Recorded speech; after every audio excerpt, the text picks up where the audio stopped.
Y en la entrevista principal vamos a hablar con un gallo que es más ex que yo. Es, pero por otras razones. Eres ex senador, ex ministro, ex militante comunista. También. Que no mucha gente te lo dice eso. Eres una persona que ha tenido una trayectoria, ex candidato presidencial, precandidato presidencial en un momento dado. Y José Antonio Gómez, muchas gracias por estar con nosotros. Fuiste tú ministro de Defensa y de Justicia. Sí. Y desde ese punto de vista, ¿por qué no me das un vistazo a todos nosotros sobre, a ver, en esos dos ministerios que son tremendamente importantes, Defensa, que hoy día con un mundo relativamente crispado, y Justicia, donde está toda una situación de seguridad que está alterando los ánimos internamente en términos políticos sobre todo? ¿Cómo estás viendo tú estas dos variables que fueron parte de tus ministerios? Gracias, Fernando. Antes de eso, algo que se te olvidó porque me importa mucho, fui ex concejal también. Ex concejal también. Porque los municipios son muy importantes, sobre todo. Fuiste ex concejal por Las Condes. Por Las Condes. Era raro que un radical saliera ahí, pero bueno, fue interesante ese trabajo, por eso lo recuerdo con mucho cariño. Mira, en lo que es el ámbito justicia, yo creo que estamos en una situación bastante compleja, en un momento de inflexión que yo creo que el gobierno, el ministro debieran buscar fórmulas de solución a problemas que hoy día existen y que no se están resolviendo bien. Probablemente se están haciendo trabajos, pero no con la premura que se requiere. Tenemos problemas en las cárceles, problemas graves. Hoy día tenemos las cárceles bastante dominadas por el narcotráfico, por las organizaciones criminales, con problemas en el ámbito de gendarmería, de susto muchos de los gendarmes de trabajar en ese sector, porque estamos hablando de criminales extranjeros que son muy violentos. Los chilenos, claro, no puede minimizar lo que pasa con la delincuencia chilena, pero estos son realmente complejos. Y creo que ahí hay una lentitud en resolver los problemas de hacinamiento, de traslado, en el sentido de tenerlos aislados como corresponde a aquellos que son delincuentes de esa naturaleza. Creo que ahí tenemos un tema que no se aborda bien y que lo que uno escucha es que hay algunas reformas que están haciendo pequeñas en determinados penales, cuando en realidad lo que aquí hay que hacer es un plan de construcción de recintos penales de alta seguridad para tener a esa gente que hoy día son peligrosos. En segundo lugar, creo que los temas que están pasando hoy día en el Ministerio Público también son complicados. El Ministerio Público está en una situación, yo diría, desde el punto de vista de su accionar, bastante limitado en cuanto a la respuesta a la ciudadanía a los problemas delincuenciales. Mira, en las estadísticas del 2023, de enero a diciembre, la Fiscalía las publica y dice, mire, hemos tenido 1.900.000 términos, que significa o sentencias condenatorias, claro, o acuerdos... Casos terminados. Casos terminados. De ese 1.900.000, solo 220.000 fueron condenados. Y de esos 220.000, solo 60.000 fueron privados de libertad. El resto son medida alternativa o son multas. Si tú te fijas, significa que hay un porcentaje altísimo de víctimas y de delitos que no fueron de ninguna manera resueltos. Porque con los acuerdos reparatorios, no, más bien con la decisión de no perseverar, la decisión de no investigar, archivo provisional, eso queda sin ningún tipo de sanción. Ahora, tú de alguna manera aquí asumes, corrígeme si me equivoco, asumes de que la baja tasa de convicciones, o sea, de sentencia, es algo que tiene que ver no porque no se encontraron que fueran culpables, sino que porque el sistema no funciona bien. Mira, hay que hacer una distinción que son los imputados conocidos son más o menos 800.000. Los imputados desconocidos son 900.000. Respecto a los imputados conocidos, el resultado es malo.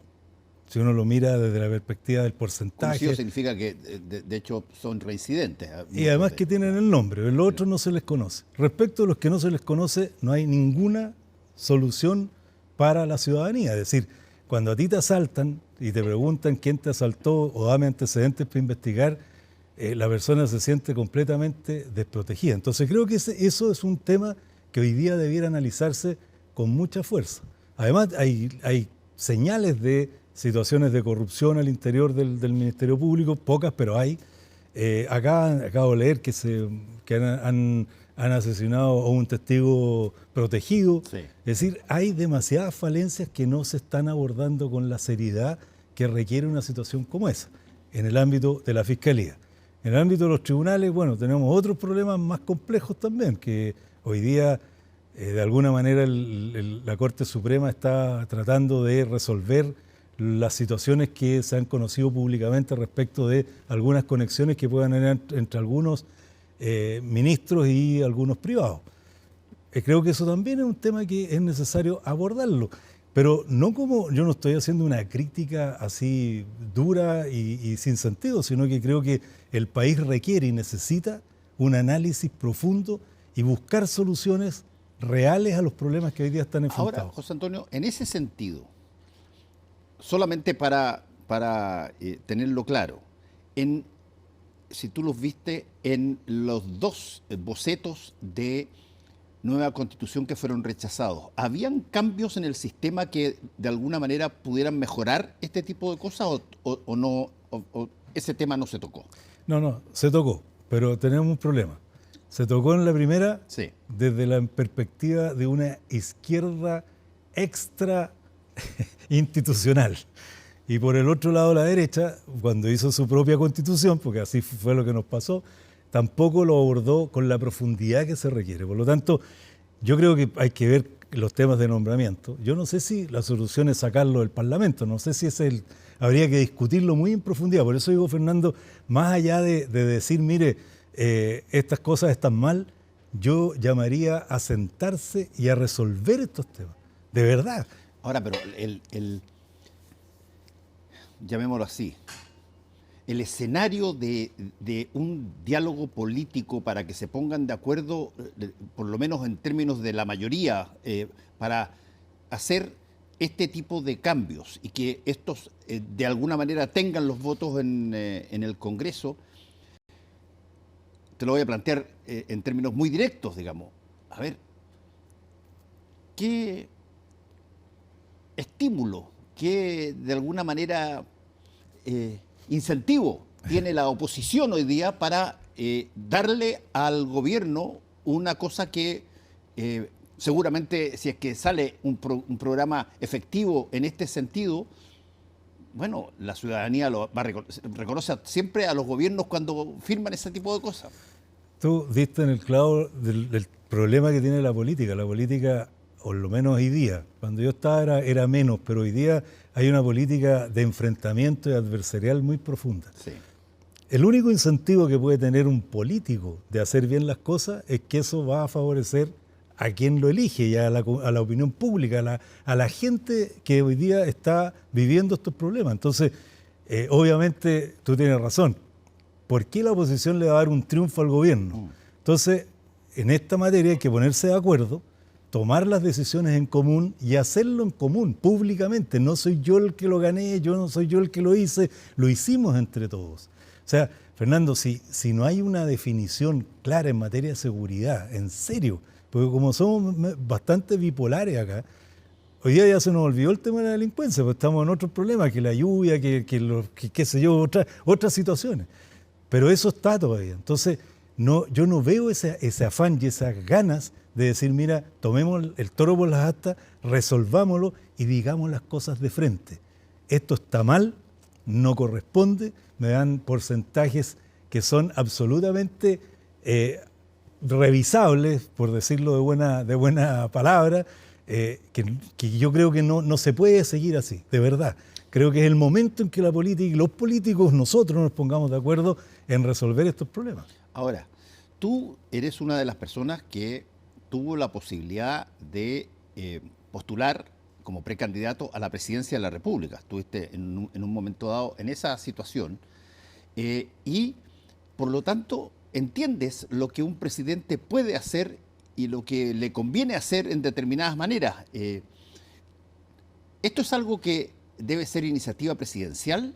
¿Debe ser un contacto que toman los partidos para ponerse de acuerdo? ¿Debe ser una cosa que nazca de una instancia como el Congreso o de alguno de los ministerios?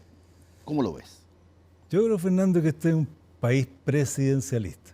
Y a mí me sorprende, y veo las cifras de aprobación del presidente Boric de un 36%. Me sorprende porque, claro, uno escucha otras cosas, pero en fin, uno no puede estar de acuerdo o en desacuerdo siempre con las encuestas. Pero es un país presidencialista y por lo tanto tiene la obligación y la facultad y el poder de hacer estas cosas el presidente de la República. Yo conversábamos tiempo atrás en este mismo programa en materia de seguridad. O sea, aquí no se puede tener el problema que lo resuelva la ministra del Interior o el subsecretario Monsalve, no. Esta es una decisión tan importante para todos los chilenos y chilenas que requiere de la decisión presidencial.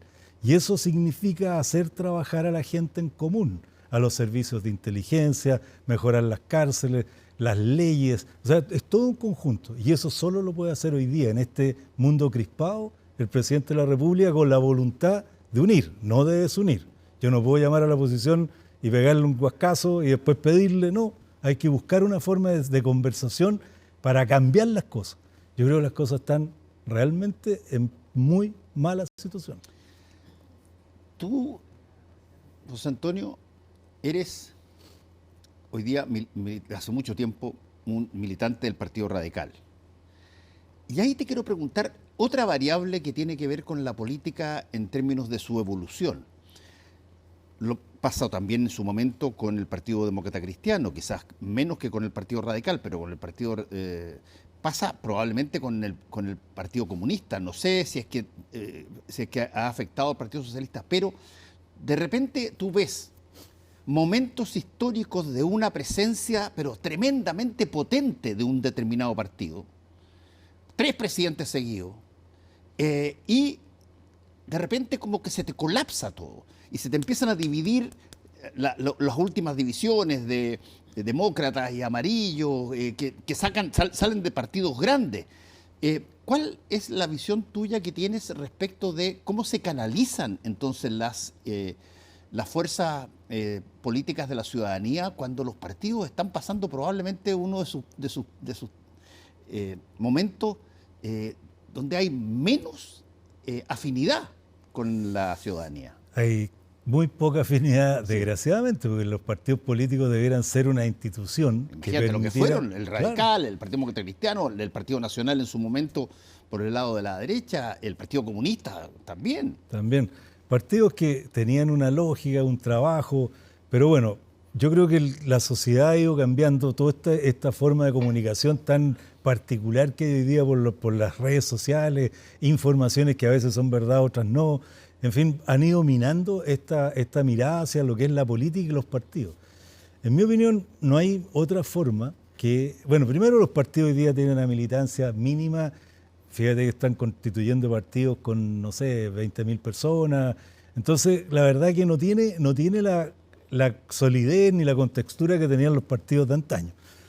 Pero yo creo que la única manera de conectar con la ciudadanía nuevamente, ya ni siquiera como partido, sino que desde la política, es que tú le hables a la gente de frente, diciéndole la verdad y haciendo los cambios que la sociedad requiere. No los cambios populistas, sino no se trata aquí de hacer cosas populistas para ser amable con la opinión pública, sino que realmente tomar la institucionalidad. Las instituciones hoy día están, muchas están totalmente colapsadas. Entonces tú requieres realmente de comunicarte con la opinión pública, pero con medidas concretas. Por ejemplo, los programas de gobierno, si tú los lees, que no creo que los lea nadie, pero son unos mamotretos de este porte, que si tú lo analizas después, de eso no se cumplió ni el 10%. ¿Y cómo se constituyen los programas? Se elige al candidato, llaman a los interesados a participar del programa, que son los interesados en ser ministros, subsecretarios, jefes de servicio, que es el mundo político. Entonces yo creo que es a la inversa. Tú deberás presentar un programa, discutirlo ahora y presentar cosas concretas. Por ejemplo, el próximo gobierno, ¿vamos a construir recintos penales? Sí. Vamos a construir tantos recintos penales en tal periodo y vamos a rendir cuentas. ¿Necesitamos plata? Sí.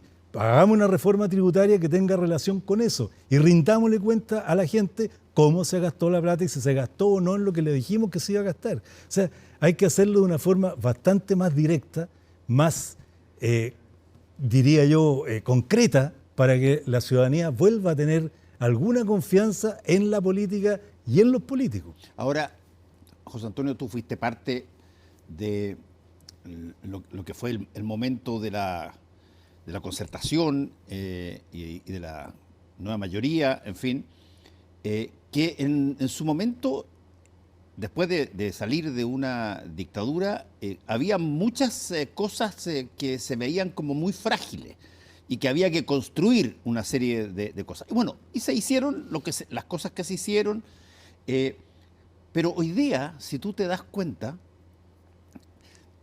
el grito o el insulto vale más que una propuesta de plan de gobierno.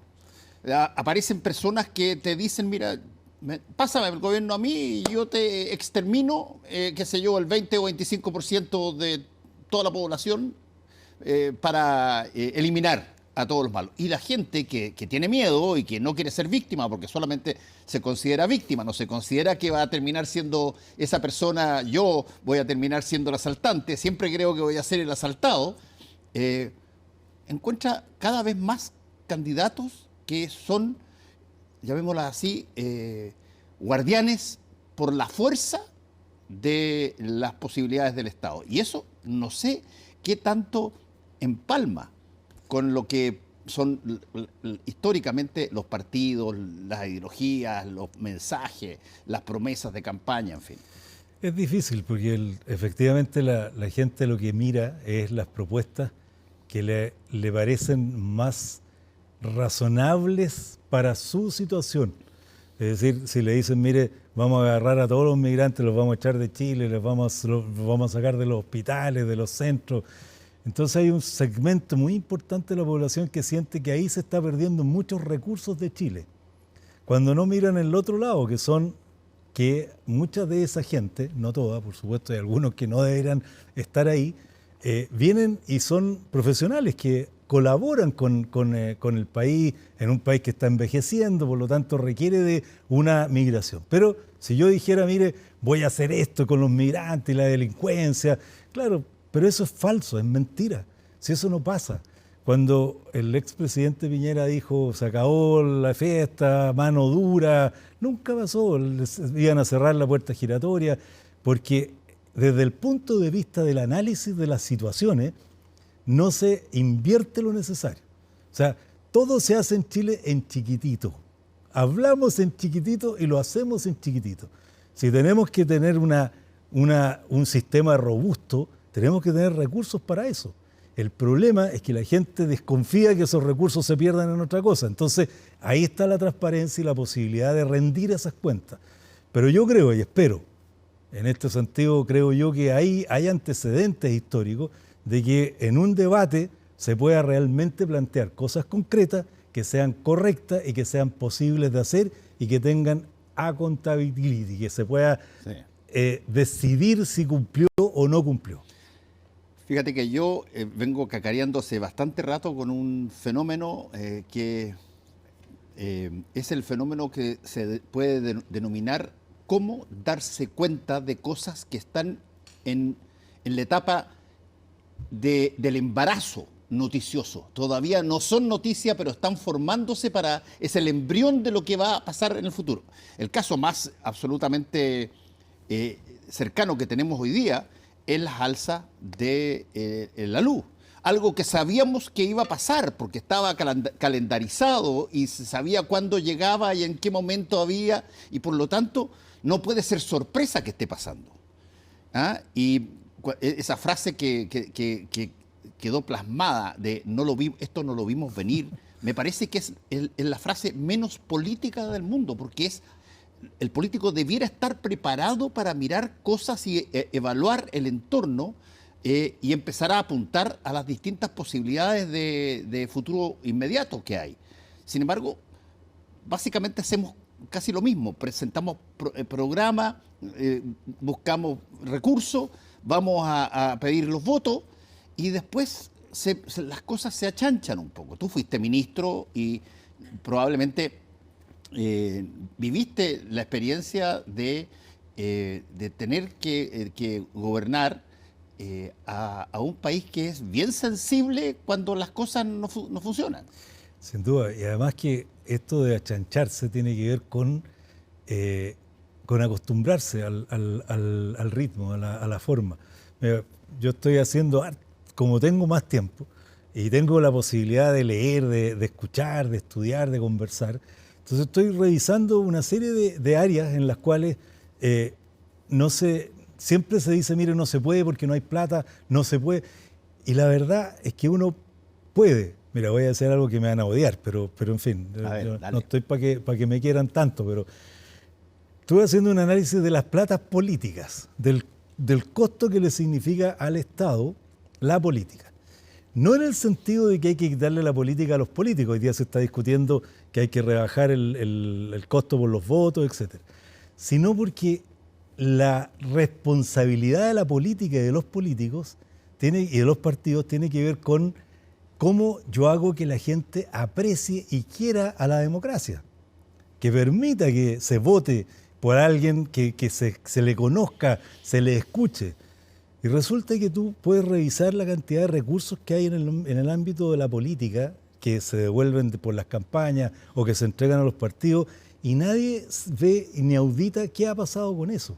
Porque se supone que tú tendrías que ser el capacitador del conocimiento de la política hacia la opinión pública. Entonces, lo que hay que hacer es meterse en los recursos, sacar muchos recursos que hoy día están dedicados a los partidos, establecer criterios distintos. Mira, la UDI o cualquier partido grande recibe 1.000 millones, los partidos chicos reciben 80 millones, pero ambos tienen obligaciones que cumplir, cuando en realidad deberíamos decir, mire, a mí me interesa la política y me interesa que los partidos tengan un recurso, pero limitado. Y esos recursos además tienen que rendir cuenta de cómo lo hacen, qué hacen, cómo fue el resultado de esos recursos. Entonces, yo sé que lo que estoy diciendo es súper odiable porque yo estoy diciendo rebajemos esos recursos, no por populista, no es porque se me ocurra ataquemos a los políticos, no, porque estoy preocupado en la última encuesta que salió, que hay un nivel muy importante de gente joven que le da lo mismo la democracia o le da lo mismo otro sistema político. Y eso no nos puede pasar, Fernando. A ver, habían históricamente, de alguna manera, líneas ideológicas, si tú quieres, pero que estaban transformadas en determinadas instituciones que de alguna forma te garantizaban un poco el funcionamiento democrático. Estaban desde la religión, la Iglesia Católica, que tenía una relación con la política a través de partidos que profesaban en su esencia una mirada donde la lógica cristiana estaba metida ahí. Tenías a los masones. Partido Radical. Partido Radical, que tenía una cosa muy fuerte. Tenías ideologías tanto de derecha, en términos de lo que era el capitalismo y todas las cosas, como las ideas de la izquierda con el marxismo-leninismo. ¿Cómo se mueve la política hoy día? ¿Bajo qué lógica? ¿Cuál es el rasero? Cuando tú ves que de repente tú puedes cambiarte perfectamente de partido, cuando tú ves que quien gobierna Rusia es probablemente más conservador que José Antonio Kast. O más derechista, si tú quieres, en términos que el mismo José Antonio. Ha cambiado la lógica de qué era lo que canalizaba el impulso, la fuerza de la democracia, y yo creo que eso también ha afectado a la ciudadanía y por lo tanto no ve la política y los políticos de la misma forma que los veía antes. No lo ve y no ve líderes, no ve líderes conductores, ve personas que tienen buena apreciación personal o que hacen cosas que son interesantes, pero no hay liderazgo de esa fórmula que había antiguamente. Tú tenías estaba la división entre el capitalismo, el comunismo, etcétera, pero hoy día no existe eso y está la cosa más licuada. Pero así todo, yo creo que se puede establecer formas de discusión política que puedan ser entendibles por la opinión pública. Yo, por ejemplo, que soy un socialdemócrata, yo creo en el Estado creo en un Estado fuerte, no grande, fuerte, conductor, que tenga las normas necesarias para que las cosas se hagan bien, pero también creo que la empresa privada y el mundo privado tiene una enorme capacidad y actividad que realizar, y esa es la conjunción que tenemos que lograr para que las cosas avancen como razonablemente esperamos. Pero como eso es un debate tan árido, es difícil transportarlo, transformarlo en algo fácil para la opinión pública. Pero yo creo de todas maneras que en una buena definición de la política y de los usos de recursos del Estado para que la opinión pública se informe, precisamente lograríamos cambiar esa percepción de que da lo mismo quién sea, da lo mismo la ideología, da lo mismo los planteamientos. Total, este gallo me cae bien. Estaba viendo unos candidatos ahora que salen con Julio Iglesias, por favor. Como viene Julio, parece claro, que... viene Julio, claro. Entonces sale una foto con Julio Iglesias. Sí. Eso es chacrear. Yo no pretendo transformarme en un pesado de la política, no. Pero, por favor, no puedo convencer a alguien que vote por mí porque salgo con Julio Iglesias. Tengo que convencerlo, ojalá, y que existan los mecanismos para que me escuchen por lo que pienso hacer. Y ese es otro punto central, pues, Fernando. Cuando los candidatos, diputados, senadores, qué sé yo, etcétera, dicen vamos a hacer tal cosa, hay que saber que eso que están diciendo no lo pueden hacer, que eso lo hace el Ejecutivo. Sí, pues ahora, los memes ese sobre Julio Iglesias tienen que ver con el mes de julio, porque ya llegó julio y entonces, claro, lo ponen y hacen todo un show, pero efectivamente hoy día,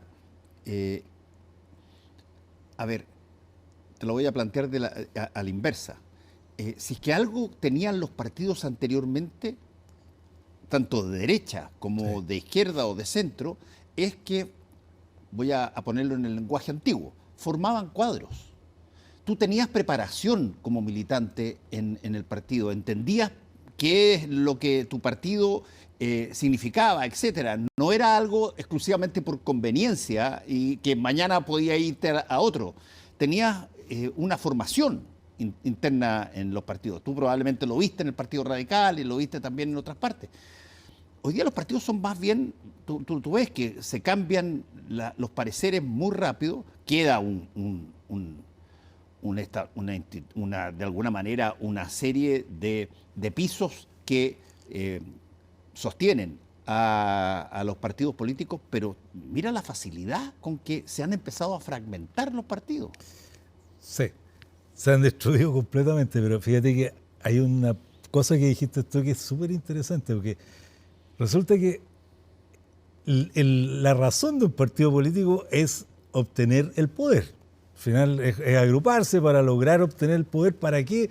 Para realizar aquellos planteamientos que ese partido tiene en beneficio de la comunidad. Eso en concreto. Pero resulta que no existe en Chile preparación para eso.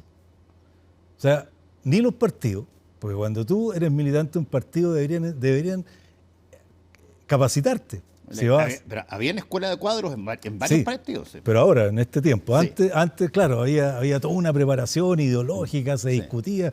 Bueno, hoy día ni siquiera, cuando tú vas a ser subsecretario, ¿tú crees que alguien te dice, o ministro, tú crees que alguien te explica, pasa esto otro? ¿Cómo funciona el Estado, dices tú? ¿Cómo funciona el Estado? O los mismos funcionarios del Estado no tienen un sistema de capacitación desde el que te recibe, que es tan importante para el ciudadano que va al servicio público, hasta el que decide. No existe una escuela de verdad que te haga funcionar el Estado de buena manera. Bueno, eso es vital. ¿Por qué? Porque cuando los problemas se producen, ¿a quién le reclamas tú? ¿Le reclamas al privado? No, le reclamas al Estado. Se inundó la calle, el Estado, más bien el Ejecutivo, el responsable, etc. Entonces, eso es parte también de un cambio estructural de la política, sí, de los recursos que tiene la política. Por eso digo yo, los recursos para la política no debieran ser sino para capacitación, para darle conocimiento a la opinión pública. ¿Qué es la política? ¿Qué son los partidos? José Antonio, tú fuiste precandidato presidencial.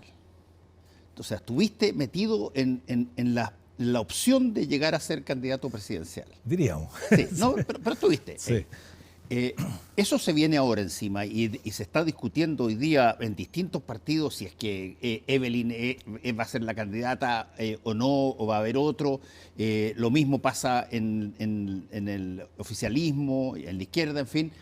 ¿Qué tanto la carrera presidencial condiciona la forma de comportarse de la política? Mucho, mucho, porque todo el mundo está mirando quién es el posible que va a ser presidente, porque el Estado es grande, por lo tanto los trabajos que hay en el Estado son importantes.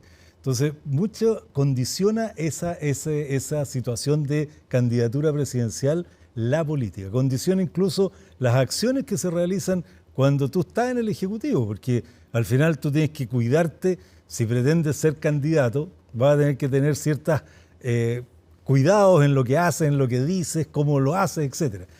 Yo creo que, por eso digo, Fernando, que el tema pasa más bien no por el candidato, no pasa por el candidato. No. Aquí la política es elijamos al candidato y después vemos. Eso no es así, no es mi opinión. Debería ser, veamos primero qué le vamos a proponer, qué queremos hacer. Eso es lo que yo creo que es vital, porque de esa manera tú ya no eliges a un tipo, a un hombre o mujer por ser simpático o porque tiene salidas interesantes, sino que tienes la certeza, o al menos la posibilidad, de que ese compromiso se pueda cumplir y que para ti sea bueno. Entonces este tema presidencial contamina todo, contamina la relación política, la diferencia que hay entre la izquierda y el socialismo democrático, la izquierda, todo el gobierno con la derecha, es por eso, porque estamos condicionados a que hay elecciones municipales, después hay elecciones de diputados, senadores y presidente. Entonces cualquier cosa que yo haga en beneficio del otro es malo. Y tú, José Antonio, que eres un animal político y que has estado en montones de cargos, en montones de etapas del gobierno, ¿qué se te frunce para ponerte así? En el futuro, dices tú. Exactamente, en el futuro, a ver que vas a transformarte en un invitado permanente a los programas o eventualmente quieres volver a ejercer la política, que tú tienes harto carrete ahí.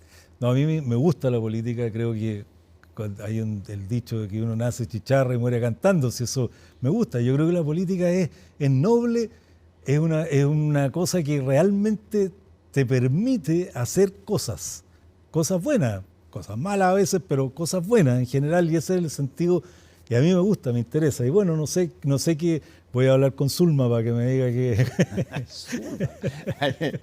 eso es antiguo. Eso sí que, claro, la mitad de la gente menor de no 40 años se cayó.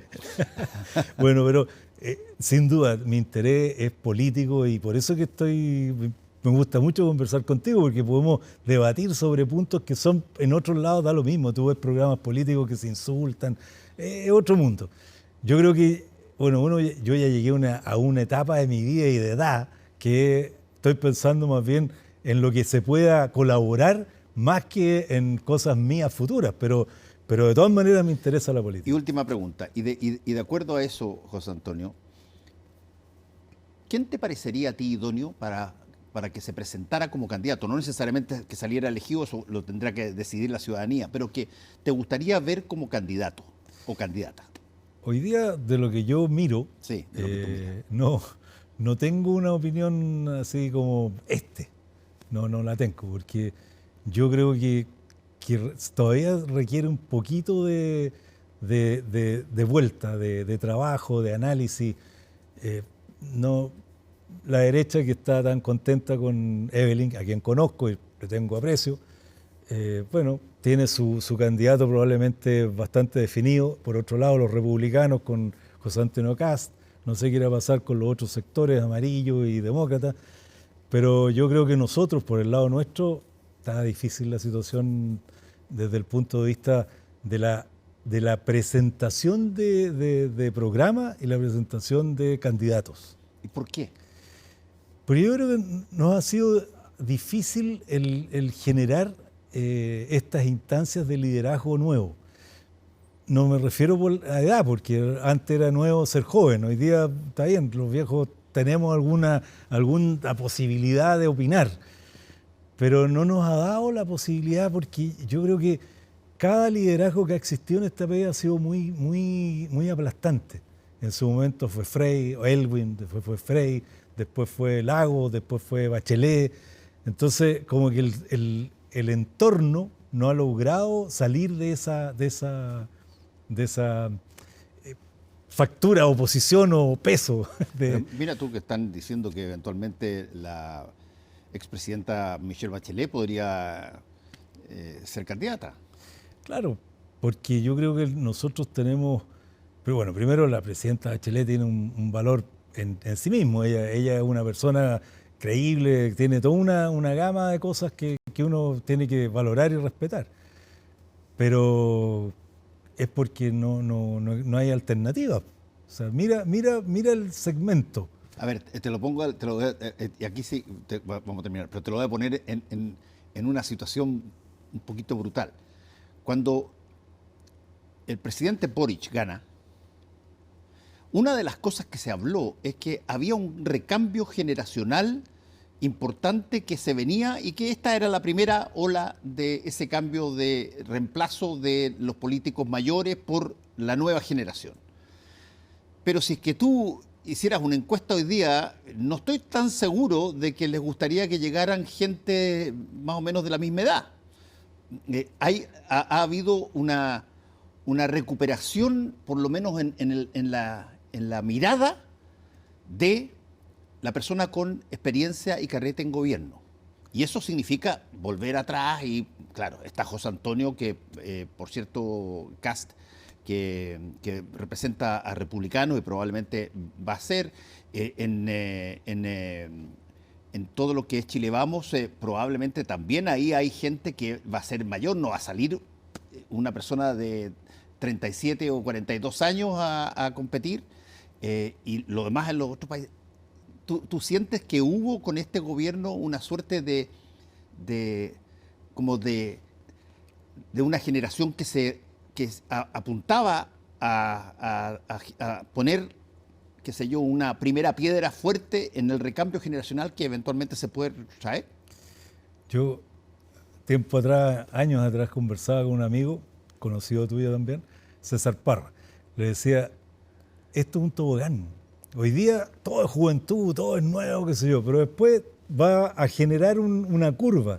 Y ha pasado porque yo creo que efectivamente la capacidad de gobierno, la capacidad de conocimiento, me refiero de manejar un Estado, probablemente de conocimiento son todos máster, doctores, pero no es lo mismo trabajar en cosas concretas que en la cosa teórica.